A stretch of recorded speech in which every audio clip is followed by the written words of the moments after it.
হরে রাম হরে রাম রাম রাম। শোনা যাচ্ছে ঠিক মতো? আসছে আসছে। হরে কৃষ্ণ হরে কৃষ্ণ কৃষ্ণ কৃষ্ণ হরে হরে। সবাইকে মিউট করে দিলাম। হরে কৃষ্ণ হরে কৃষ্ণ কৃষ্ণ কৃষ্ণ হরে হরে হরে রাম হরে রাম, কৃষ্ণ হরে কৃষ্ণ কৃষ্ণ কৃষ্ণ হরে হরে। ओम नमो भगवते वासुदेवाय। ओम नमो भगवते वासुदेवाय। ओम नमो भगवते वासुदेवाय। তো আমরা এ পর্যন্ত আমরা ভগবদ গীতার একটি বিশেষ অংশ পড়ে ফেলেছি, সেটি হচ্ছে ভগবদ গীতার প্রথম অংশটি। ভগবদ গীতাকে তিনটে অংশে ভাগ করা হয়েছে। প্রথম অংশটি হচ্ছে কর্মযোগ, দ্বিতীয় অংশটি হচ্ছে ভক্তিযোগ এবং তৃতীয় অংশটি হচ্ছে আমাদের জ্ঞান যোগ। তাহলে প্রথম অংশটি কর্মযোগ। কর্মযোগ আমরা পঠন করে ফেলেছি ভগবদ গীতা থেকে। প্রতিদিন যেটা বলি সেটা আবার বলবো, যতক্ষণ না পর্যন্ত আপনাদের মুখস্থ হয়ে যাচ্ছে এবং কিছু বলতে গেলে যেন ওই মনে আসে। তো প্রথমে আমরা ভগবদ গীতা থেকে আমরা কি কি জিনিস জানতে পারি? আমরা পাঁচটি বিষয় সম্বন্ধে জানবো। পাঁচটি বিষয় কি? ঈশ্বর, দুই নম্বর হচ্ছে জীব, তিন নম্বর হচ্ছে প্রকৃতি, চার নম্বর হচ্ছে সময় বা কাল, আর পঞ্চম বিষয়টি হচ্ছে আমাদের কর্ম। তো এই পাঁচটি বিষয়ের মধ্যে প্রথম চারটি বিষয় হচ্ছে স্থির, তার কোনো পরিবর্তন হয় না, কারণ আমাদের প্রত্যেকের ঈশ্বর এক, আমাদের প্রত্যেকের আত্মা একই রকমের, আমাদের সময় এক। এই জুম মন্দিরে আমরা 5টা 25-এ বসে আছি। আর আমাদের এনভায়রনমেন্ট প্রকৃতি এক এবং সময়ও। তাহলে এই চারটে জিনিস এক হওয়া সত্ত্বেও আমরা আলাদা আলাদা কেন? তার একটাই কারণ, আমাদের কর্ম। আর এই কর্মই সব থেকে গুরুত্বপূর্ণ ভূমিকা বহন করে আমাদের যে কোনো অগ্রগতির বা পতনের জন্য। তাই কর্ম অত্যন্ত গুরুত্বপূর্ণ। আমরা 1 থেকে 6 নম্বর অধ্যায় পর্যন্ত তাই প্রথমেই আমরা কর্ম পড়েছি, কর্মযোগ পড়েছি। কর্মযোগ থেকে বিভিন্ন অংশ থেকে বিভিন্ন জিনিস আমরা পড়েছি। আমরা আত্মা সম্বন্ধে জেনেছি, আমরা কর্ম কাকে বলে, বিকর্ম কাকে বলে, আর সকর্ম কাকে বলে জেনেছি। আমাদের প্রধান শত্রু কে? আমাদের প্রধান শত্রু হচ্ছে কাম। আর কাম কোথায় বাস করে? ইন্দ্রিয়, মন আর বুদ্ধিতে বাস করে। তাই আমাদের সব সময় পারমার্থিক উন্নতির জন্য আমাদের কি করতে হবে? এই কামরূপী শত্রুকে আমাদেরকে জ্ঞান রূপী খড়গ দ্বারা বা আলো দ্বারা এই কামরূপী শত্রুকে বিনাশ করতে হবে। ঠিক?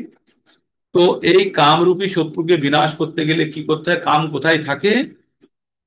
ইন্দ্রিয়ে থাকে, মনে থাকে। তাহলে ইন্দ্রিয় এমন একটা জায়গা যেখানে মন এবং বুদ্ধির সংযোগ স্থল। হ্যাঁ, মন মন এই মন আর বুদ্ধির সংযোগ, ইন্দ্রিয় আর বুদ্ধির সংযোগ স্থল হচ্ছে মন। ইন্দ্রিয়, মন, আর তারপর হচ্ছে বুদ্ধি। তাহলে যদি আমি মনকে কন্ট্রোল করে ফেলতে পারি, তাহলে কিন্তু আমার ইন্দ্রিয় কন্ট্রোল হয়ে গেল, মনও কন্ট্রোল হয়ে গেল। তাই বাইরে থেকে আমার কাছে আর কোনো বিষয়সমূহ, যে ইন্দ্রিয় বিষয়সমূহ কি কি বলেছি? পাঁচটি বলেছি ইন্দ্রিয় বিষয়সমূহ: রূপ, রস, গন্ধ, শব্দ, স্পর্শ। এরা কারা? এরা হচ্ছে ইন্দ্রিয় বিষয়সমূহ। এরা কি করে? এরা এসে আমাদের ইন্দ্রিয়গুলোকে উত্তেজিত করে, করে মনকে বিচলিত করে দেয়। আর মন যদি বিচলিত হয়ে যায়, তাহলে মন কেমন ভাবে হরণ হয়ে যায়? যেমন পালতোলা নৌকাতে প্রচন্ড বেগে হাওয়া লাগলে সেই নৌকা ভীষণ জোরে ছুটতে থাকে। কোন দিকে ছুটে? যেদিকে হাওয়া আছে সেই দিকে ছুটতে থাকে, তার মানে নৌকাকে হাওয়ার দিকে নিয়ে চলে যায়। তেমনি আমাদের মনকে হরণ করে নেয় কে? আমাদের মনকে হরণ করে নিয়ে যায় ইন্দ্রিয় বিষয় সমূহ, যখন ইন্দ্রিয়ের সংস্পর্শে আসে। তাই আমাদের কি করতে হবে? ইন্দ্রিয় বিষয় সমূহ থেকে আমাদেরকে প্রত্যাহার করে নিতে হবে, যেটা অষ্টাঙ্গ যোগের একটি অংশ। অথবা কি করতে হবে? সংকুচিত করে নিতে হবে। কেমন ভাবে? যেমন কুর্ম। কুর্ম মানে হচ্ছে কচ্ছপ। যখন কোনো বিপদ দেখে, তখন কি করে? তার হাত পা এবং মুখটাকে তার শক্ত খোলসের মধ্যে ঢুকিয়ে নেয়। তেমনি যারা যোগী, তারা যখনই কোনো বিষয় সমূহ তাদের কাছে এসে পৌঁছয়, তারা তাদের ইন্দ্রিয়কে সেখান থেকে প্রত্যাহার করে নেয়। তো ভগবান অর্জুনকে শেষে কি বললেন, যে যোগী নাম অপি সর্বেশাম মদ্গতেন অন্তর আত্মনা শ্রদ্ধাবান লভতে, শ্রদ্ধাবান লভতে যো মাম নিত্য যুক্ত, শ্রদ্ধাবান লভতে জ্ঞান সমে যুক্ত তমমতা। ভগবান কি বললেন, বললেন যে যোগীদের মধ্যে সব থেকে শ্রেষ্ঠ, সকলের মধ্যে শ্রেষ্ঠকে যোগী। আর যোগীর মধ্যে কি বললো, যোগিন যোগিনাপি সর্বেশাম মদ্গতিন অন্তর আত্মনা শ্রদ্ধাবান ভজতে মাম, শ্রদ্ধাবান ভজতে যো মাম সমে যুক্ত তমো মতা। যে যিনি শ্রদ্ধা সহকারে মতগত চিত্তে, মতগত চিত্তে মানে ভগবানের প্রতি মন সম্পূর্ণভাবে নিবেশ করে ভগবানের ভজনা করেন, তিনি সব থেকে অন্তরঙ্গ ভাবে আমার সঙ্গে যুক্ত, তিনি সমস্ত যোগীদের মধ্যে শ্রেষ্ঠ, তিনি, এটাই আমার। এবার যোগী কারা, যোগী হচ্ছে যারা ভক্তি যোগে যুক্ত, তাদেরকে বলা হয় যোগী। আর ভক্তি যোগে কারা যুক্ত, যারা সমস্ত যোগের ক্রিয়াকলাপ আগে শেষ করে এসছে। কি কি যোগের ক্রিয়াকলাপ শেষ করে এসছে, জ্ঞান যোগ, কর্মযোগ, হঠযোগ, রাজযোগ, অষ্টাঙ্গ যোগ, যত ধরনের যোগ আছে সব যোগগুলো গিয়ে একটি জায়গায় পৌঁছায়, সেটা কোথায়, ভক্তি যোগের চরণে। আর ওইখান থেকেই ভক্তি যোগ শুরু হয়। এবার ভক্তিযোগ যখন শুরু হয়, ভক্তিযোগ কার মতো বলেছিলাম আপনাদেরকে, বলেছিলাম ভক্তিযোগ এয়ারপোর্টের মতো। আর এয়ারপোর্ট থেকেই শুধু প্লেন উঠতে পারে, আপনার কাছে প্লেন থাকতে পারে কিন্তু প্লেন কিন্তু এয়ারপোর্ট থেকেই উঠবে। তাই আমরা যতগুলো বাকি যোগগুলো করি সেগুলো সব এয়ারপোর্টে পৌঁছানোর উদ্দেশ্যে, এয়ারপোর্টে পৌঁছলেই কিন্তু আমাদের পরম গন্তব্যস্থলে পৌঁছতে পারবো না, আমাদের পরম গন্তব্যস্থলে পৌঁছতে গেলে প্লেনে উঠতেই হবে। তো তেমনি তেমনি আমাদের যত কিছু যোগ, যারা যে জন্মে যত কিছু যোগ করেছে, করে এসে যখন তারা ভক্তি যোগে এসে পৌঁছবে, তখন জানবেন যে তারা আগের জীবনে সব যোগগুলো করে এসেছে। আমি আপনাদেরকে প্রথমে আমি ভগবদ গীতার একটা 18 দিনের কোর্স করাতে চেয়েছিলাম, চেয়ে আপনারা অনেকেই যুক্ত হয়েছিলেন তখন এই 18 দিনের কোর্সে। তো 18 দিনের কোর্সটা হয়তো আপনাদের কাছে এখন মনে হচ্ছে যে ওই কোর্সটা হয়তো আপনাদেরকে ধোঁকা দিয়ে ভক্তি যোগে আনার চেষ্টা। হয়তো সাম এক্সটেন্ট এটা ঠিক, কিন্তু প্রকৃতপক্ষে জানবেন যে ভক্তিযোগ, কেউ আপনাকে ভক্তির উদয় ঘটাতে পারবে না। আপনার মনের মধ্যে অলরেডি ভক্তিযোগ আছে, সেটা আপনার বিভিন্ন কারণে আচ্ছাদিত আছে। তো কেউ আপনাকে একটু সাহায্য করছে যে ওই আচ্ছাদনকে একটু সরিয়ে দিতে। কেমন ভাবে, যেমন আমরা আয়নাতে আমাদের মুখ দেখি, কিন্তু আয়নাতে মুখ তখনই দেখতে পাবো যখন আয়নাটি পরিষ্কার থাকে। কোনো কারণে যদি আয়নাতে উপরে যদি নোংরা থাকে তাহলে আয়নাতে মুখ পরিষ্কার দেখা যায় না।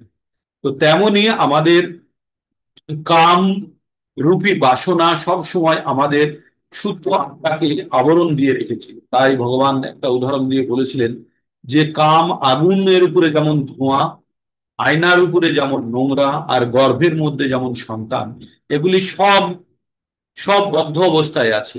আয়নাকে পরিষ্কার দেখা যাবে যখন তার উপরের নোংরাকে পরিষ্কার করা যাবে, বা ধোঁয়াকে সরিয়ে দিলে আপনি প্রকৃত আগুন দেখতে পাবেন, বা গর্ভস্থ শিশু যখন জন্মগ্রহণ করবে তখনই তার প্রকৃত স্বরূপ জানা যাবে। তো তেমনি আমাদের ভিতরে ভক্তি লুকিয়ে আছে, সেই ভক্তিকে আমাদের কামরূপী আবরণ দ্বারা চাপা দেওয়া আছে। তাই কেউ কেউ কখনো কখনো এই কামরূপী আবরণকে সরানোর জন্য আপনাদেরকে সাহায্য করতে পারে। তাই ভগবানের চৈতন্য চরিতামৃতে আমরা এটা পাই, ব্রহ্মাণ্ড ভূমিতে কোনো ভাগ্যবান জীব গুরু কৃষ্ণ প্রসাদে পাই ভক্তিলতা বীজ।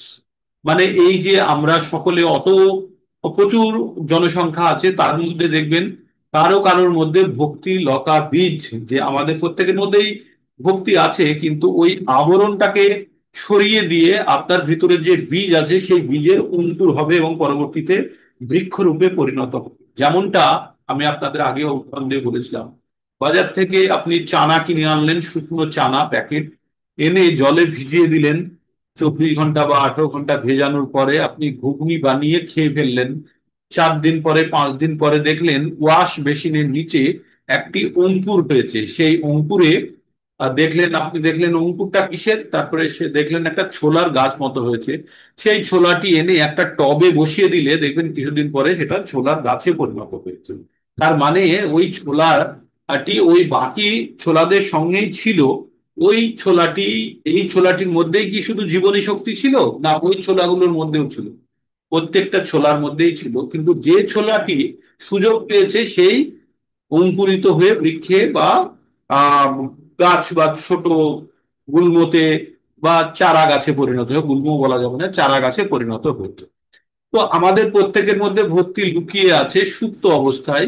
এবার সেই যদি সুযোগ না আসে, সেই যদি আহ প্রকৃত পরিবেশ না আসে, তাহলে কিন্তু আমরা ওই ঘুগনি হয়ে আমরা জীবন ত্যাগ করে আবার পরবর্তী জীবনের জন্য আসবো। তো আমাদের এইভাবে আমাদের জীবন চক্র কিন্তু চলতেই থাকছে। তাই যখন আপনাদের কাছে এই সুবর্ণ সুযোগ এসছে, সুবর্ণ সুযোগ মানে হচ্ছে সোনা পাওয়া মতো সুযোগ, তো এই আমাদের জীবনের উদ্দেশ্য জেনে তারপরে আপনাদের যা খুশি তাই করুন। আপনারা প্রকৃত জ্ঞান লাভের পরে যখন জেনে যাবেন যে আমাদের কি করা উচিত, আমাদের মানব জীবনের উদ্দেশ্য কি, যখন এগুলো জেনে যাবেন তারপরে যেটা করে করণীয় সেটা নিজে থেকেই করবেন, সেখানে আপনাকে কেউ জোর করবে না। তাই ভগবান ভগবদ গীতার শেষের দিকে ভগবান বলবেন, ইতিতে জ্ঞানম অখ্যাতম গুহ্যৎ গুহ্যতরম ময়া। ইতিতে জ্ঞানম অখ্যাতম গুহ্যৎ গুহ্যতরম ময়া।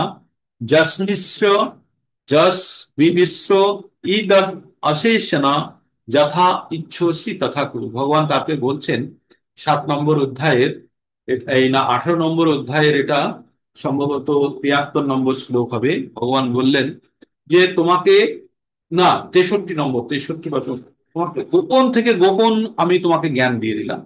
ইতিতে মে, ইতিতে জ্ঞানম মানে এর এইরকম ভাবে, জ্ঞানম মানে জ্ঞান, অখ্যাতম মানে বলা, ইতিতে জ্ঞানম অখ্যাতম গুহ্য, গুহ্য মানে হচ্ছে গোপন, গুহ্যৎ গুহ্যৎ গুহ্যতরময়া মানে গোপন থেকে গোপনতম জ্ঞান আমি তোমাকে বলে দিয়েছি। এবার কি করবে তুমি? ইতিতে জ্ঞানম অখ্যাতম গুহ্যৎ গুহ্যতরময়া বিমিশ্র মানে, মিশ্র মানে মেশানো, বিমিশ্র মানে ভেঙে ফেলো, বিশ্লেষণ করো। করে কি বললেন? বিমিশ্র ইদত, এগুলোকে তুমি ভেঙে ফেলো, বিশ্লেষণ করো। ইদত অশেষণ, এবার তুমি খোঁজো, খোঁজা অশেষণ মানে খোঁজা। তাহলে তুমি, আমি তোমাকে যেগুলো বললাম সেগুলোকে বিশ্লেষণ করো, করে এর মধ্যে থেকে খোঁজো। বিমিশ্র ইদত অশেষণ। তারপরে কি বলছে? যথা ইচ্ছসি তথা কুরু। তারপরে বলছে তোমার যা ইচ্ছে হয় সেটা। তার মানে ভগবান পুরো জ্ঞান দিলেন, ভালো মন্দ সব বোঝালেন, বুঝিয়ে তারপরে কি বললেন? তোমার যেটা ভালো লাগে সেটা তাই করো।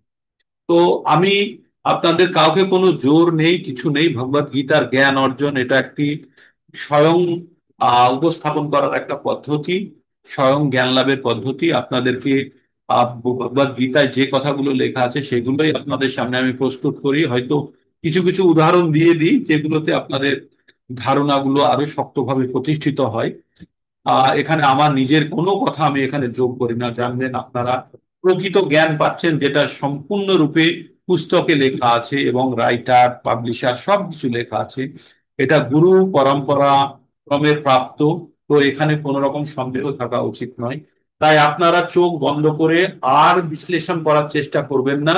আপনারা এবার চোখ বন্ধ করে পুস্তক পঠন করুন, শুনুন এবং অন্যকে পড়ান, এবং এই জ্ঞান গ্রহণ করে নিজেকে উদ্ধার করুন এবং অপরকে উদ্ধার করুন। আমরা 7 নম্বর অধ্যায়ে চলে গেছি। 7 নম্বর অধ্যায়ের 7টা শ্লোক পর্যন্ত পড়ে ফেলেছি। ভগবান এই বিজ্ঞান যোগ, বিজ্ঞান মানে যে জ্ঞানের ব্যবহারিক প্রয়োগ আছে তাকে বলা হয় বিজ্ঞান। এই বিজ্ঞান যোগ সম্বন্ধে ভগবান বলছেন এটি ভক্তি যোগের প্রথম অধ্যায়ের কিছু শ্লোক। সেখানে আমাদের ভক্তি তারপরেই হবে যার সম্বন্ধে আমরা জানতে পারবো। তাই ভগবান নিজের সম্বন্ধে কিছুটা ব্যক্ত করার চেষ্টা করছে। ভগবান এত বিশাল, এত বিভু, এত বিভু, ভগবান যদি নিজেকে নিজে ব্যক্ত না করে তাহলে আমাদের ক্ষমতা নেই। একটা বিশাল কায় হস্তি যদি রাস্তায় চলতে চলতে পায়ের কাছে যদি একটা পিঁপড়ে চলে আসে, সেই পিঁপড়ে কি হস্তিকে দেখে হস্তি সম্বন্ধে কোনো জ্ঞান অর্জন করতে পারবে? পারবে না। কিন্তু যদি সেই হাতিটি পিঁপড়েকে বলে দেয় আমি এইরকম এইরকম এইরকম এইরকম, তখন তখন কিন্তু পিঁপড়েটি জানতে পারবে। আমাদের মনের মধ্যে সব সময় একটা জিনিস চলে যে কেউ যদি মিথ্যা কথা বলে, আরে মিথ্যা জিনিসটা কি? মিথ্যা বলে কিছু হয় না। মিথ্যা তৎক্ষণাৎ সত্যি, তারপরে তার সত্যি কোনোদিনই, মিথ্যা হচ্ছে খুব ক্ষণিকের জন্য সত্য। যে মুহূর্তে বললো সেই মুহূর্তে সত্যি থাকে, পরবর্তীতে যখন মেলানো হয় তখন অসত্য হয়ে যায়। আমাদের শরীর মিথ্যা, এই জগতে আমাদের অবস্থিতি মিথ্যা, মানে ক্ষণিকের জন্য। তাই মিথ্যা যেটাকে আমরা বলছি, যেটাকে আমরা মিথ্যা রূপে উপস্থাপন করি বা বলি যে ভগবান তো মিথ্যা বলতে পারে, এটি আমরা ওই নাটক শুনে শুনে শিখেছি। নাটক মানে একটা মিথ্যা প্রস্তুতি, ঠিক আছে? এই সব দেখে দেখে আমরা নাটক বা সিরিয়াল, এগুলো তো সব কল্পনা প্রসূত, আর বেশিরভাগই কল্পনা প্রসূত, সব মিথ্যে হয়।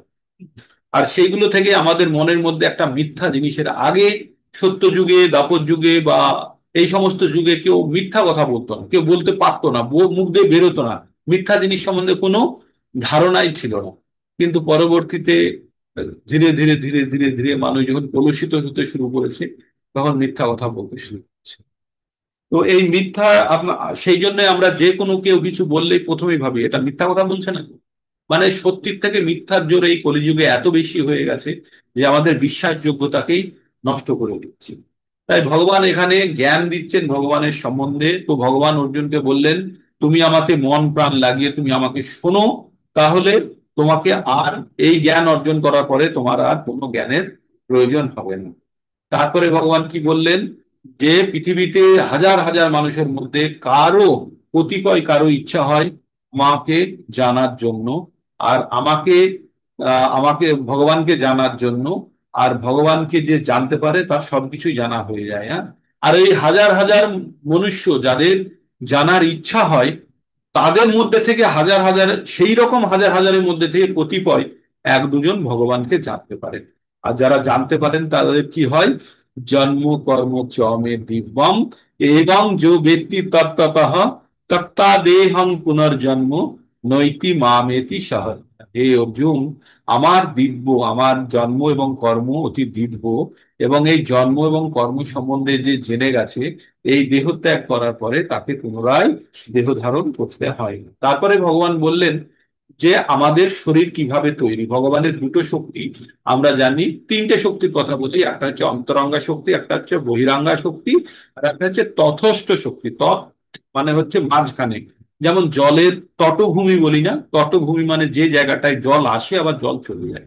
তো আমরা হচ্ছি ভগবানের অংশ, সেই হিসাবে আমরা ভগবানের অন্তরঙ্গা শক্তি। আর যেহেতু আমরা প্রকৃতি বা মায়ার জগতে আছি, তাই আমরা ভগবানের বহিরাঙ্গা শক্তির অধীন। ভগবানের বহিরাঙ্গা শক্তি কি, এই জড় জগৎ হচ্ছে ভগবানের বহিরাঙ্গা শক্তি দ্বারা তৈরি, যার অধিষ্ঠাত্রী দেবী হচ্ছে দুর্গা দেবী, যিনি এটাকে চালান।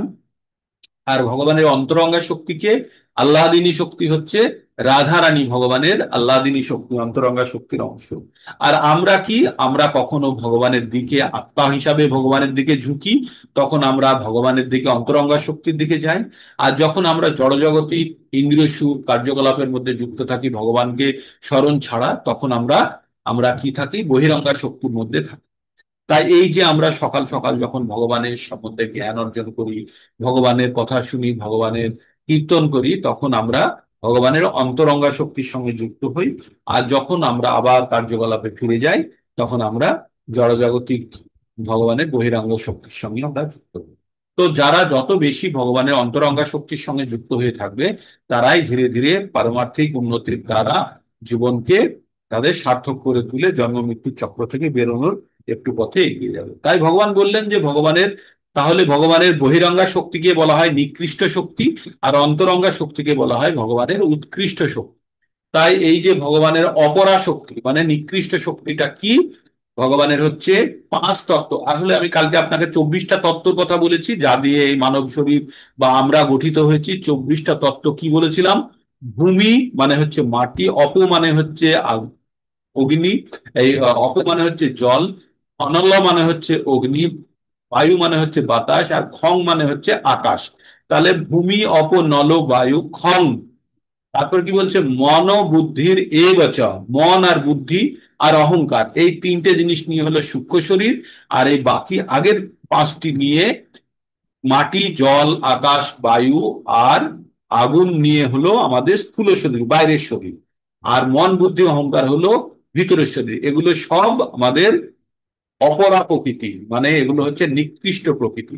আর তার সঙ্গে যখন যুক্ত হয় কে, আরো আরো পাঁচ, আরো একজন, তিনি হচ্ছেন ভগবানের উৎকৃষ্ট প্রকৃতি, তিনি হচ্ছেন কে, আত্মা। যখন এই শরীরের মধ্যে আত্মা থাকে, তখন আরো টোটাল 24টা যে আমাদের পরাশক্তি আছে, 24টা পরাশক্তির মধ্যে কি কি আছে, অপরাশক্তির মধ্যে কি কি আছে? পঞ্চভূত, ভূমি, অপ, নল, বায়ু, খং। তারপরে হলো 5টা কর্মেন্দ্রিয়, 5টি জ্ঞানেন্দ্রিয়, আর 5টি ইন্দ্রিয়ের বিষয় সমূহ। তাহলে 4 5 20 হয়ে গেল। আর কি রইলো? মন, বুদ্ধি, অহংকার, 23 হয়ে গেল। আর হচ্ছে প্রকৃতির 3টে গুণের সমষ্টিগত ফল, তাকে বলা হয় প্রধান। সেখানে হলো শত রজ তম গুণের মধ্যে সব থেকে যেটা শ্রেষ্ঠ বা 3জনের মধ্যে যেটা বেরোলো, রেজাল্ট বেরোলো, সেটাকে বলছে প্রধান। তো এই 24 তত্ত্বের মধ্যে যখন আত্মা প্রবেশ করে, তখন হয়ে যায় সম্পূর্ণ একটি জীব বা একটি মনুষ্য। তো এই এই জ্ঞান ভগবান কতদূর পর্যন্ত দিলেন? ভগবান 6 নম্বর চ্যাপ্টার, 6 নম্বর আহ শ্লোক পর্যন্ত। 6 নম্বর শ্লোকে কি বললেন? এতৎ জননী ভূতানি সর্বাণি তু উপাধারায় অহং কিচ্ছন্নস্য জগত প্রভাব প্রলয়স্থান। এই উভয় প্রকৃতি আমার জড় এবং চেতন সবকিছু উৎপন্ন হয়েছে, অতএব তুমি নিশ্চিত ভাবে জ্ঞাত হয় আমি সমস্ত জগতের উৎপত্তি এবং প্রলয়ের মূল কারণ। তাহলে ভগবান বললেন আমি সবকিছু সৃষ্টি করি, আমি সবকিছুর কারণ। কারণ এই বহিরঙ্গা প্রকৃতি এবং অন্তরঙ্গা প্রকৃতি এই ভগবানেরই দেওয়া। আর এই ভগবানের দেওয়া জড়, জড় প্রকৃতি মানে হচ্ছে এই 24টি, আর চেতন প্রকৃতি মানে হচ্ছে আত্মা। এই যখন একসঙ্গে হচ্ছে 25 জন, তখনই হচ্ছে যে কোনো জীবের অস্তিত্ব আমরা দেখতে পাই। এতদূর পর্যন্ত বোঝা গেল। তারপর এবার ভগবান নিজের সম্বন্ধে বলছেন, মত্ত পরতরম নান্নাৎ কিঞ্চিত অস্তি ধনঞ্জয় মই সর্বমিদম প্রোক্তম প্রোক্তম সূত্রে মণি গণা ইব। ভগবান কি বললেন? মত্ত পরতরম নান্নাৎ মানে আমার থেকে আর শ্রেষ্ঠ কেউ নেই। কিঞ্চিত অস্তি ধনঞ্জয় সামান্যতম বেশি কেউ নেই ধনঞ্জয়। মই সর্বম ইদম পুরোতম সূত্রে মনা আমি সবকিছুর মূল, এবং আমি সমস্ত বিশ্ব সংসারকে ধরে রেখেছি। যেমন একটা পুঁতি বা একটা সুতোতে যেমন পুঁতি গেঁথে মালা তৈরি করা হয়, তেমনি সমস্ত বিশ্ব সংসারকে আমার শক্তি দ্বারা আমি ধরে রেখেছি। এই কথাগুলি কে বলছেন? ভগবান নিজে বলছেন। তো এখানে সত্যি মিথ্যা বিচারের কোনো জায়গা নেই। ভগবদ গীতা ভগবানের মুখ নিঃসৃত বাণী, আর এর থেকে সত্যি কিছু হতে পারে না। তাই চোখ বন্ধ করে আমাদেরকে এগুলোকে গ্রহণ করতে হবে বা বুঝে নিতে হবে। তো এইভাবে ভগবান 7 নম্বর শ্লোক পর্যন্ত কালকে পঠন করেছিলাম। এতদূর পর্যন্ত আমাদের আলোচনা হয়ে গেল। এবার আমরা পড়বো ভগবান নিজের সম্বন্ধে আরেকটু ব্যক্ত করছেন। কি বলছেন? রস অহম অশ্ব কন্তেয়, রস অহম অস্মু কন্তেয়, প্রভাবস্মি শশী সূর্যয়, প্রণব সর্ববেদেষু শব্দ ক্ষয় পৌরুষং নিশা। কি বললেন ভগবান? কি বললেন? হে কন্তীয়, আমি জলের রস, আমি জলের রস বা জলের স্বাদ। জল আমরা যখন গ্রহণ করি, তখন আমাদের জানতে হবে, জল গ্রহণ করার সময় আমাদের মনে হওয়া উচিত যে এটা ভগবানের অংশ। ব্যাস, যথেষ্ট। মানে আজ থেকে আপনারা এটা শুনে রাখুন যে ভগবান কি বলছেন, আমি জলের স্বাদ। যখন জল গ্রহণ করবেন, তখনই মনে মনে ভাববেন আমরা ভগবানের স্বাদ গ্রহণ করছি। এইভাবেই আমাদেরকে ভগবানকে স্মরণ করতে হবে। চন্দ্র সূর্যের প্রভা, চন্দ্র এবং সূর্যের যে রশ্মি বা আলোক দেওয়ার ক্ষমতা, সেটা আমি। তারপরে বলছে সর্ববেদের প্রণব, বলছে সর্ববেদের প্রত্যেকটা বেদের যে শব্দ, বেদের যে বেদের যে শব্দ, বেদের যে উচ্চারণ, সেটা হচ্ছে আমি। আমি কে? ভগবান। আর কি বলছে? আর বলছে যে আকাশের শব্দ, শব্দ কোথা থেকে? আকাশের। আর মানুষের পৌরুষ্য, সব আমি। মানে যত কিছু, এই কথাগুলো বললো। কি বললো? ভগবান বললেন জলের রস, চন্দ্র সূর্যের আলো, সব। আর বেদের, বেদের ওঙ্কার, আর কি? আকাশের শব্দ এবং মানুষের পৌরুষ্য, সব আমার দ্বারা, আমার, আমি দিয়েছি। এই শ্লোকে বর্ণনা করা হয়েছে ভগবান তার বিভিন্ন জড় শক্তি এবং চিন্ময় শক্তি দ্বারা পরিব্যাপ্ত। পরমেশ্বর ভগবানকে আপাতভাবে তার বিভিন্ন শক্তির প্রকাশের অনুভব করা যায়। এইভাবে যে উপলব্ধি হয় তা নির্বিশেষ। যেমন সূর্যদেব একজন পুরুষ, তাকে উপলব্ধি করা যায় সর্বব্যাপক শক্তি কিরণের মাধ্যমে, তেমনি পরমেশ্বর ভগবান যদিও তার নিত্যধামে বিরাজমান, তবুও তিনি সর্বব্যাপক শক্তি প্রকাশের মাধ্যমে তাকে উপলব্ধি করা যায়। জলের স্বাভাবিক স্বাদ হচ্ছে, জল একটি সক্রিয় ধর্ম, জলের একটি সক্রিয় ধর্ম, কিন্তু কেউই সমুদ্রের জল পান করতে চায় না, কারণ সেখানে বিশুদ্ধ জলের সাথে লবণ মেশানো হয়েছে। আস্বাদনের শুদ্ধতায় জলকে আকর্ষণীয় করে তোলে। এই শুদ্ধ আস্বাদন ভগবানের অনন্ত শক্তির একটি অভিপ্রকাশ। তারপরে আমরা 9 নম্বর শ্লোকে চলে যাব। ভগবান এইভাবে আরো বিস্তারিত ভাবে বলছেন, তো সেগুলো আপনারা পঠন করবেন, পড়লে আরো বিস্তারিত জানতে পারবেন এবং ইন্টারেস্ট হবে। তারপরে 9 নম্বর শ্লোকে ভগবান নিজের সম্বন্ধে কি বলছে? পুণ্য গন্ধ পৃথিবী চ, পুণ্য গন্ধ পৃথিবী পৃথিব্যাং চ, তেজ অস্মি বিভাষয়, জীবনং সর্বভূতেষু, তপস্যাস্মি তপস্বিষু। ভগবান কি বললেন? পুণ্য গন্ধা মানে পবিত্র গন্ধ, পৃথিব্যাম মানে পৃথিবীর, চ ও, তেজ, চ অস্মি মানে আমি হই, বিভাষয় মানে হচ্ছে, বিভাস মানে হচ্ছে অগ্নিকে বলা হয় বিভাস, বিভাসয়, জীবনম জীবন, সর্বভূতেষু প্রত্যেকটা প্রাণীর জীবন আমার দ্বারা দেওয়া, তপস, তপ মানে তপস্যা, তপস্যাচর্য বা তপস্যা যে করা হয় সেটাকে বলছি। ও অস্মি মানে হই, আর তপস্বিষ মানে তপস্বিষ। তো এবার তার অর্থ করলে কি হয়? আমি পৃথিবীর পবিত্র গন্ধ। পৃথিবী থেকে কখনো কখনো বৃষ্টি হলে মাটির একটা সোঁদা গন্ধ পাওয়া যায় না? আপনারা অনেকে হয়তো অনুভব করেছেন যারা মাটির সংস্পর্শে থাকেন। বলছে ভগবান বলছে সেই গন্ধ আমি। অগ্নির তেজ, আগুনে হাত দিলে হাত পুড়ে যায়, কারণ অগ্নির মধ্যে তেজ থাকে বলে, সেই তেজ আমি। সর্বভূতের জীবন, প্রত্যেকটা যারা জীবিত প্রাণী আছে তাদের জীবন আমি। এবং তপস্বীদের তপ, তপস্বী মানে যারা আপনারা আমরা যারা তপস্যা করছে এখন ভগবানের জন্য, এই তপস্বীটাও এটাও ভগবানের দেওয়া। তো পুণ্য শব্দটির অর্থ হচ্ছে যে বিকারগ্রস্ত না হওয়া। পুণ্য হচ্ছে মৌলিক, জড়জগতের সবকিছুই একটি বিশেষ সৌরভ গন্ধ আছে, যেমন ফুলের গন্ধ আছে, মাটির গন্ধ আছে, জলের গন্ধ আছে, আগুনের গন্ধ আছে, বাতাসের গন্ধ ইত্যাদি। পবিত্র, নিষ্কলুষ, আদি অকৃত্রিম যে সুবাস সবকিছুর মধ্যেই প্রবিষ্ট থাকে, তা ভগবান শ্রীকৃষ্ণ। তেমনই তাহলে এখন যখন একটা ফুলের সুন্দর গন্ধ পাবেন তখন কি মনে মনে ভাববেন? এই গন্ধটি ভগবানের দেওয়া। এই জলের যখন স্বাদ গ্রহণ করবেন তখন কি ভাববেন? এই সুন্দর জলের স্বাদ ভগবানের দেওয়া। সূর্যের আলো যখন আপনার ঘরে প্রবেশ করবে, দিন হবে, তখন ভাববেন ভগবান দিন দিলেন। যখন আপনার খুব তেষ্টা পেয়েছে, জল খেয়ে যখন সন্তুষ্ট হলেন, তখন ভাববেন এই জলটি গ্রহণ করে ভগবান আমার ভিতরে সন্তুষ্টি বিধান করলেন। যখনই কোনো ফুলের গন্ধ পাবেন তখন কি ভাববেন? যে ফুলের এত সুন্দর সুগন্ধ। আলাদা আলাদা আলাদা ফুলের আলাদা আলাদা গন্ধ হয় কেন? সব ফুলের তো গন্ধ একই হতে পারতো না। ভগবান আলাদা আলাদা ফুলকে আলাদা আলাদা আলাদা গন্ধ দিয়েছে, রূপ দিয়েছে, হ্যাঁ? সব ভগবানের দেওয়া। আর যে যারা তপস্যা করে তাদেরকে এই তপস্যা করার শক্তি কে দিয়েছে? ভগবান দিয়েছে। এই যে আপনারা আমরা সবাই মিলে সকাল সকাল এখন 33 জনকে দেখতে পাচ্ছি আমাদের জুম মন্দিরে। তো এই এরা কারা? এরা কার শক্তি দ্বারা চালিত হয়ে উম, আমরা যে জুম মন্দিরে সকাল সকাল ভগবানের কথা নিয়ে আলোচনা করছি? এরা সকলে ভগবানের সন্তান। ভগবান তাদেরকে শক্তি দিয়েছেন। কি শক্তি দিয়েছেন? ভগবান তাদের সকলকে শক্তি দিয়েছেন যে তোমরা ভগবানের আরাধনায় যুক্ত হও। তো এই এই জিনিসগুলো যখন আমরা ধীরে ধীরে বুঝতে থাকবো, তখন আমাদের ভগবানের প্রতি প্রীতি, প্রেম এবং ভগবানের প্রতি আস্থা আমাদের বাড়তে থাকবে।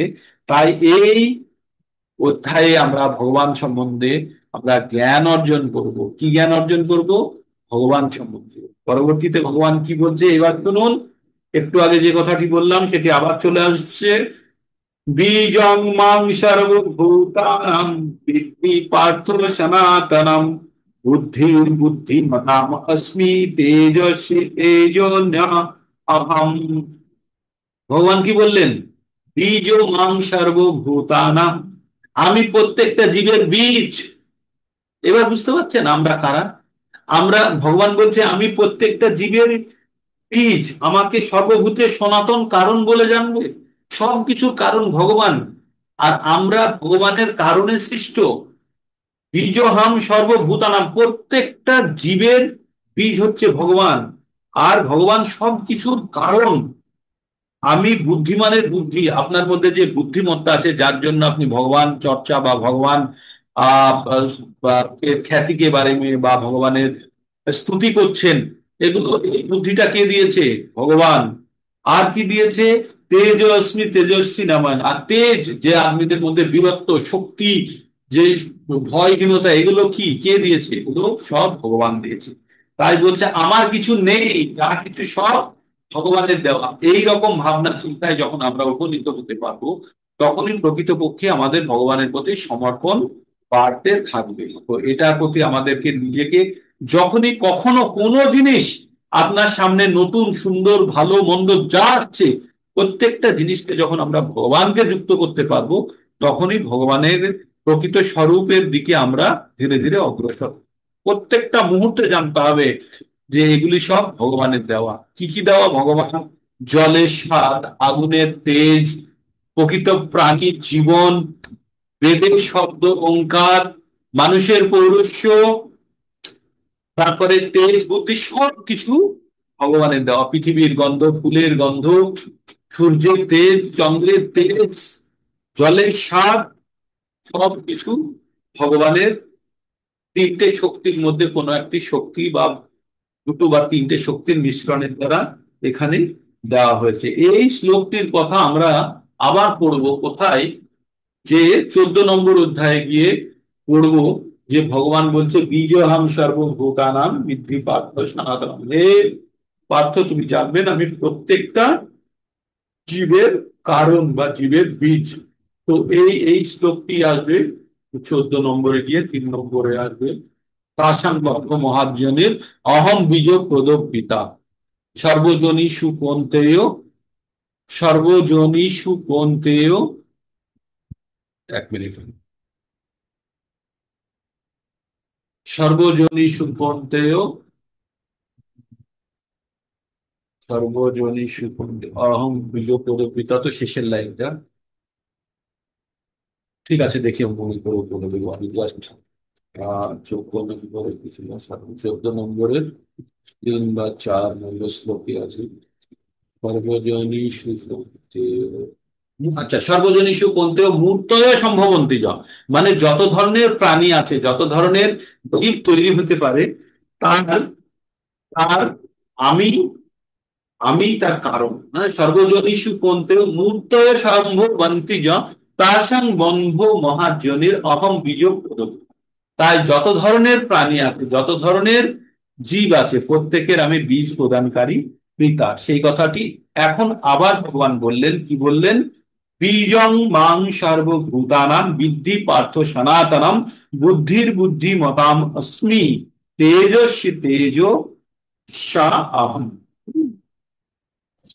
তো এই যে ভগবান 10 নম্বরে বলার পরে আবার বলছে ভগবান কি? আবার বলছে বলং বলবতাম আসমি, বলং বলবতাম, আমি যাদের বলবান আদমির বল। কি? ভগবান। আমরা কেউ যখন বলি না আমার গায়ে ভীষণ শক্তি, কে? সেই শক্তিটা হচ্ছে ভগবান। তাই বলছে বলং বলবতাম আসমি কাম ও রাগ ও বিবর্জিতম। আচ্ছা, এই বল কিন্তু কাম আর রাগ থেকে আলাদা। এই জিনিসটা বলতে হবে যে কামের ইচ্ছাটা কিন্তু ভগবান এইভাবে ডাইরেক্ট ভগবান নিচ্ছে না। কাম আমাদের মধ্যে যে কাম আর রাগ, রাগ মানে হচ্ছে কোনো জিনিসের প্রতি দেশ।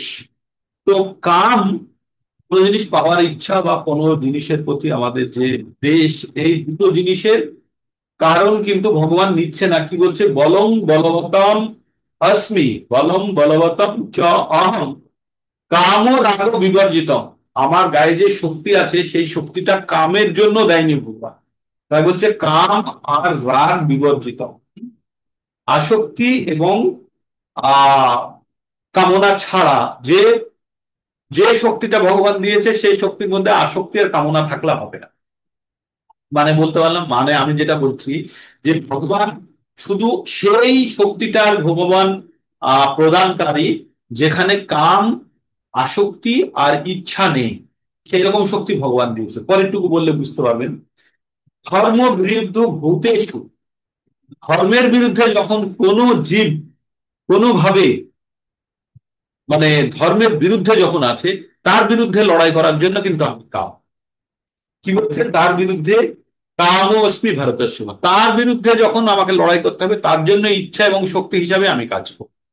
তো ভগবান বলছে যে বলং বলবতং অহম বলং বলং বলবতং চাহং চ অহম কামরাগ বিবর্জিত, মানে কাম, আসক্তি এবং কামনা ছাড়া যে কোনো, যেখানে শক্তির প্রয়োজন আছে সেই শক্তি আমি। তারপরে কি বলছে, ধর্ম বিরুদ্ধ ভূতেষু, যেখানে অধর্ম হচ্ছে তার বিরুদ্ধে, অধর্ম, ধর্ম বিরুদ্ধ ভূতেষু কাম অস্মি ভাব। ধর্মের বিরুদ্ধে যদি কেউ আহ দাঁড়িয়েছে, সেখানে আপনি ধর্মের পক্ষে যদি আপনি লড়াই লড়েন, তখন কিন্তু ভগবান আপনার ভিতরে কাম রূপে বর্তমান। কাম মানে সেই ইচ্ছাটাকে পূর্তি করার জন্য। কোন ইচ্ছা? ধর্মের, অধর্মের বিরুদ্ধে লড়াই করার জন্য। তাই ভগবান কি বলছে, হে ভারতবর্ষ, হে ভারত শ্রেষ্ঠ, আমি বলবানের কাম ও রাগ বিপর্জিত বল। বলবানের বল, কোন বল?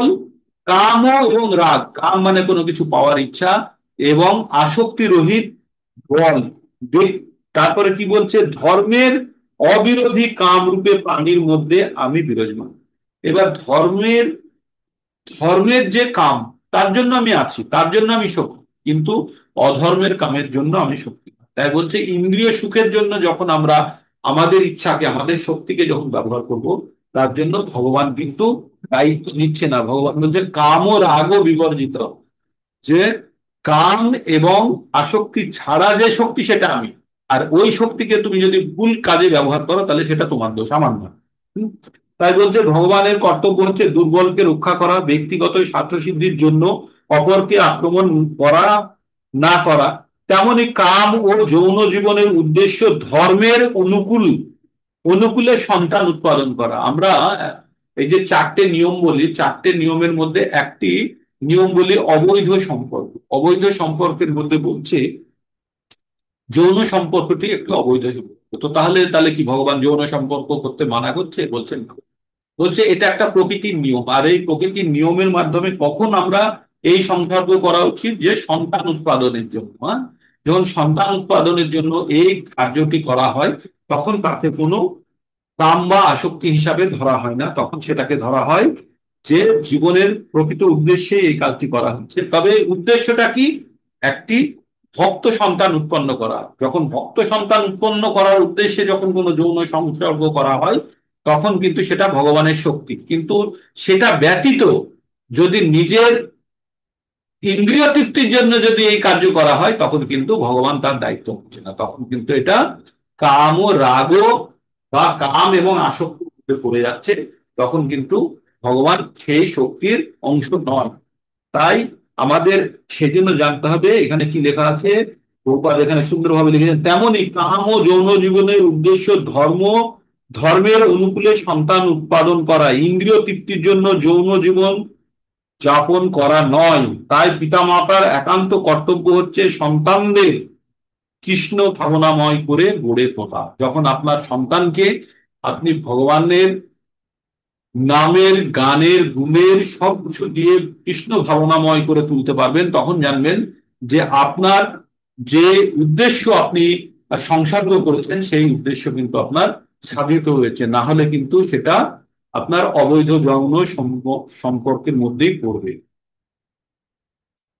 12 নম্বর কি এসে পড়লো, এ চৈব সাত্বিকা ভাবং রাজসা স্তমসাশ্চর্যে মত্তয়েবিতি তান্বিদ্ধি নাত্তহং তেষু তে ময়ি। ভগবান কি বললেন, এ চৈব সাত্বিকা ভাব রাজসা তামসাশ্চর্যে মত্তয়েবিতি তান্বিদ্ধি নাত্তহং তেষু তে ময়ি। ভগবান বললেন সমস্ত তিনটে গুণের কথা আমরা বারবার বলেছি। কি কি গুণ? শত, রজস আর তম। এই তিনটে গুণ আমাদের কি কি? সমস্ত সাত্বিক, রাজসিক, তামসিক ভাবনা সমূহ আমাদের, আমার থেকে উৎপন্ন। কার থেকে? ভগবানের থেকে। এই যে তিনটে গুণ কোথায় থেকে পাই আমরা? প্রকৃতি থেকে। প্রকৃতি কার তৈরি? ভগবানের। তাই ভগবান বলছেন যে এই তিনটে গুণ আমার দ্বারাই দেওয়া, আর আমার এই তিনটে গুণ থেকে যে পরিবর্তন বা যে কার্যকলাপ মনুষ্য করে, সেগুলো আমারই দেওয়া, কিন্তু আমি এই গুণের অধীনে নই। ভগবান কি বলছে, সেগুলো আমার অধীনে, কিন্তু আমি এই গুণের অধীনে নই। ভগবান বলছে রাজসিক তামসিক ভাবসমূহ আমার থেকে উৎপন্ন হয়েছে, আমি সকলের, আমি সে সকলের অধীন নই, কিন্তু তারা আমার অধীন। মানে একটা জিনিস জানবেন, যে ভগবান এই যে প্রকৃতি তৈরি করেছে, এই প্রকৃতির মধ্যে এই গুণগুলো বর্তমান, এই প্রকৃতি থেকে এই গুণগুলো আমাদের মধ্যে চলে আসে। তাই ভগবান বলছেন যারা এই গুণগুলো এই গুণগুলো যারা নিয়ে, প্রকৃতির সঙ্গে যারা এই গুণগুলো নিয়ে, যারা প্রকৃতির থেকে নিয়ে নিজের মধ্যে পরিবর্তন করেছে, সেটা তাদের নিজের দায়িত্ব। যদি সেটা ভগবানের উদ্দেশ্যে ব্যবহার করে তাহলে কিন্তু ভগবান হচ্ছে কাম ও রাগ বিবর্জিতম, তাদের বল আমি। কিন্তু যদি কাম এবং আসক্তির জন্য যদি কেউ কোনো কাজ করে থাকে, সেটা হচ্ছে বা ইন্দ্রিয় তৃপ্তির জন্য করে থাকে, তাহলে সে কিন্তু নিজে ভুল। আর বলছে এই যে গুণগুলো আমি তৈরি করেছি, এই গুণগুলো তৈরি করেছি কাদের জন্য? এই গুণগুলো তৈরি করেছি আমি, আমি তৈরি করেছি এই জড়জগৎ চালানোর জন্য, কিন্তু এই গুণের আমি আন্ডারে নয়। যেমনটা সাপের মুখে বিষ থাকে, সেই বিষ কিন্তু সাপকে মেরে ফেলতে পারে না, সাপের কিছু যায় আসে না। কিন্তু সাপ যদি কাউকে কামড়ায় কিন্তু সে ওই বিষটা মরে যাবে। তো তেমনি ভগবানের তৈরি জিনিস কিন্তু ভগবানকে কোন রকম ভাবে ভগবানকে ভগবানের কিছু ক্ষতি করতে পারে না, বা ভগবানের যেহেতু অধীনে, সেজন্য এরা শোনে। যদি কারোর কাছে বন্দুক থাকে, গুলি থাকে, সে শত্রুকে মারার জন্য না, বা কাউকে আহ ভয় দেখানোর জন্য, সে কি নিজেকে মারার জন্য? তা না। তো ভগবান তাই বলছে যে এই যে সত রজ তম, এই তিনটে গুণের প্রভাব দ্বারা আমি কখনো প্রভাবিত হই, ভগবান কখনো প্রভাবিত হন না। কি দ্বারা? এই তিনটে গুণ দ্বারা। এই তিনটে গুণ দ্বারা কারা প্রভাবিত হয়? ভগবানের সৃষ্ট জীবেরা। তাই বলছে জীবের কাছে যদি ভোগ করার ইচ্ছা থাকে তাহলে সেই গুণ দ্বারা প্রভাবিত হয়ে ভোগ করুক, কিন্তু যদি না থাকে, তাহলে সে যদি ভগবানকে যদি সর্বশ্রেষ্ঠ সবকিছুর উৎস মেনে থাকে, যদি তার কাছে প্রকৃত জ্ঞান যদি এসে গিয়ে থাকে, তাহলে তারা তখন আর সে এই ইন্দ্রিয় সুখ বা কাম বা আসক্তি দ্বারা সে বিচলিত হন। তো এই পর্যন্ত 12 নম্বর পর্যন্ত হয়ে থাকলো। কাল থেকে 13, 14, 15, এই এই 14, 15 গুলোতে সেই শ্লোকগুলো পড়বো, কারা ভগবানের ভক্তি করে আর কারা করে না। তো এইভাবে আমরা এগোতে থাকবো। তো আপনারা একবার ক্যামেরা অন করুন, দেখি আপনাদের মুখমণ্ডলের একটি ছবি একটা তোলা থাক আজকের অ্যাটেন্ডেন্সের জন্য। আজকে 33 জন হয়েছিল, দেখে ভালো লাগছে, সংখ্যা আমাদের বাড়ছে, আমাদের পরিবার লম্বা হচ্ছে। হোক, আপনারা প্রত্যেকে দায়িত্ব নিন যে আপনারা যা শুনছেন আর একজনকে শোনাবেন। কিন্তু যেই আপনারা অন্যজনকে শোনাতে যাবেন, তখন দেখবেন যে আপনি অন্যকে শোনাতে পারবেন কিনা জানি না, কিন্তু আপনার উপলব্ধিটা পরিষ্কার হয়ে যাবে। আর এটাই ভগবত গীতার শিক্ষা। ভগবত গীতা পরম্পরা ভাবে শিখতে হবে, এবং এই শিক্ষা গ্রহণের পরে অন্যকেও এই জ্ঞান প্রবাহিত করাতে হবে। হরে কৃষ্ণ কৃষ্ণ কৃষ্ণ হরে হরে, হরে রাম রাম রাম হরে হরে। আরো কিছু বলার থাকলে হ্যান্ড রেজ করে বলতে পারেন, আর যদি না বলার থাকে তাহলে আমরা এখানেই শেষ করতে পারি। হ্যাঁ, হরে কৃষ্ণ। তাহলে কিছু বলার আছে কারোর? কোনো জায়গাতে অসুবিধা কিছু হলে, যেখানে পরিবর্তন করাতে হবে, কোনো জিনিসটা আবার আপনাদেরকে বলতে হবে, সেগুলো আমাকে বলবেন, তবেই কিন্তু আমি আপনাদেরকে বোঝাতে পারবো। নাহলে আপনাদেরও চেষ্টা ব্যর্থ, আমারও চেষ্টা ব্যর্থ, যদি আপনাদের কর্ণগোচর বা ভিতরে না ঢুকে। না, কিছুটা কিছুটা তো ঢুকছে, আমি বুঝতে পারছি, ভক্তদের মধ্যে কিছুটা হলেও প্রবেশ করছে। যাদের যেখানে অসুবিধা, ভয়েস মেসেজ করুন বা লিখে মেসেজ করুন যে আমি এই জায়গাটা বুঝতে পারলাম না, আবার বলুন। প্রয়োজনে আপনাদের জন্য আমি রেকর্ডিং আবার তৈরি করব, বা এই রেকর্ডিংটা আবার শুনুন, বুঝতে পারবেন। হরে কৃষ্ণ কৃষ্ণ কৃষ্ণ কৃষ্ণ হরে হরে, হরে রাম রাম রাম।